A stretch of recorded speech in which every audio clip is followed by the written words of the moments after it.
5 ایسے عمل جو خدا کے عرش کو لرزا دیتے ہیں۔ ہر حال میں گناہ خدا کے غضب کا باعث ہے، لیکن ان گناہوں میں سے کچھ گناہ ایسے ہیں کہ جس کی وجہ سے خدا بہت زیادہ غصے میں آ جاتا ہے اور انسان دنیا اور آخرت دونوں جگہ پر اس کے اثرات کی لپیٹ میں آ جاتا ہے۔ ان میں سے ایک یتیم کا فریاد کرنا اور رونا ہے، اور یہ ایک ایسا دردناک اتفاق ہے کہ جس کی وجہ سے خدا غصے میں آ جاتا ہے۔ یتیم بچوں کو ناراض کرنا گناہ ہے۔ اسلامی فرہنگ میں خاص طور پر قرآن میں خدائے مہربان نے یتیموں کے لیے حقوق مشخص کیے ہیں اور ان معین حقوق پر عمل کرنا واجب ہے۔ اس واجب حقوق سے غفلت کرنا خدا کے غصے اور عذاب کا باعث ہے۔ خداوند عالم سورہ ماعون میں ارشاد فرماتا ہے، کیا تم نے اسے بھی دیکھا ہے جو روز جزا کو جھٹلاتا ہے؟ یہی وہ ہے جو یتیم کو دھکے دیتا تھا۔ ایک روایت میں رسول خدا صلی اللہ علیہ وآلہ وسلم سے نقل ہوا ہے، یہ سچ ہے کہ جب یتیم روتا ہے تو خدا کا عرش لرزنے لگتا ہے، اور خدا فرماتا ہے، کون ہے کہ جس نے میرے اس بندے کو کہ جس سے بچپن میں نے ماں باپ لے لیے ہیں اس کو رلا رہا ہے؟ میں خود کی عزت اور بزرگی کی قسم کھاتا ہوں، جو کوئی اس کو چپ کرائے اسے سکون میں لائے، میں جنت کو اس پر واجب کروں گا۔ دوسرا یہ کہ فاجر اور گناہ گار شخص کی تعریف کرنا۔ اگر کسی کی تعریف کی جائے تو اسے حد و حدود کے اندر رہ کے بیان کیا جائے اور اس میں کوئی خیر ہو، اور اگر کسی کی تعریف بیان کی جائے تو وہ اس کے اندر ہو۔ امام علی علیہ السلام کی حدیث کی روشنی میں حد سے زیادہ کسی کی تعریف کرنا چاپلوسی ہے، اور اس کو اس کی حد سے کم کر دینا ناتوانائی اور حسد ہے۔ جو کوئی ناشائستہ افراد کی تعریف کرتا ہے، امام حسن عسکری علیہ السلام کے بقول اتہام کا مقام ہے، یعنی دنیا کے مال کو حاصل کرنے کے لیے یا کسی عہدے، مقام اور منصب کو حاصل کرنے کے لیے ہو۔ اس طرح کی تعریف نہ صرف تعریف کرنے والے کے اعتبار کو ختم کر دیتی ہے، اور وہ شخص کہ جس کی تعریف بیان کی جا رہی ہے کے لیے نقصان دہ ہے، کیونکہ اس کو مغرور اور خود پسند کر دے گی، اور غرور اس کو تکبر کی منزل تک لے جائے گا۔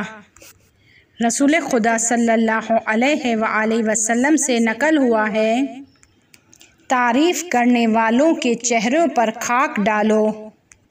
اس کا مطلب یہ ہے کہ چاپلوسی کرنے والوں کو موقع فراہم نہ کریں تاکہ بیجا تعریف کر کے مجلس کو ریاکاری اور فریب کے ذریعے رونق نہ بخشیں اور حقیقت کو چھپا دیں، اور چاپلوسی معاشرے میں رائج ہو جائے۔ پیغمبر صلی اللہ علیہ وآلہ وسلم نے فرمایا، جب بھی کسی برے شخص کی تعریف کی جائے عرش خدا لرزنے لگتا ہے اور خداوند تعالی غضب میں آ جاتا ہے۔ تیسرا طلاق۔ امام صادق علیہ السلام فرماتے ہیں، حلال چیزوں میں سے طلاق وہ چیز ہے کہ جس پر خداوند عالم سب سے زیادہ غضب کرتا ہے۔ ایک دوسری روایت میں رسول خدا صلی اللہ علیہ وآلہ وسلم سے نقل ہوا ہے، شادی کریں اور طلاق نہ دیں، کیونکہ طلاق سے عرش لرز جاتا ہے۔ چوتھا، خدا کے مقدس نام۔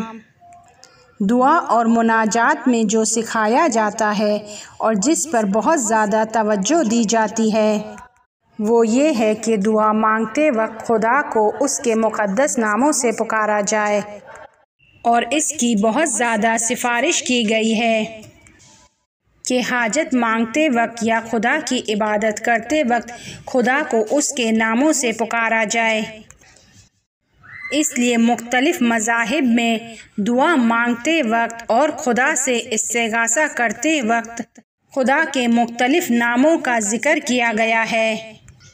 بہار میں رسول خدا صلی اللہ علیہ وآلہ وسلم سے مفصل اور طولانی دعا نقل ہوئی ہے، اور اس دعا میں بیان ہوا ہے کہ رسول خدا صلی اللہ علیہ وآلہ وسلم نے ابو طالب کے فرزندوں سے فرمایا: اے ابو طالب کے فرزندوں، اپنے پروردگار کو اس مقدس ناموں کے ذریعے سے پکارو۔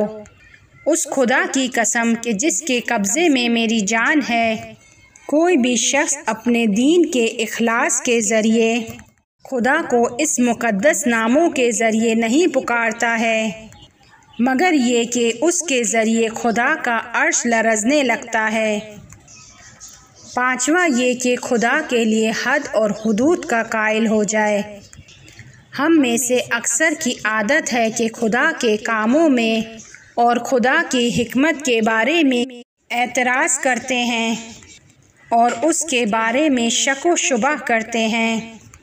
نعوذ باللہ، ہم خدا کو بتاتے ہیں کہ کیا صحیح ہے اور کیا غلط ہے، کیا ہونا چاہیے اور کیا نہیں ہونا چاہیے، یا خدا اگر اس طرح نہیں کرتا تو اچھا ہوتا، یا یہ کہ یہ کون سی دنیا ہے کہ جسے خدا نے خلق کیا ہے۔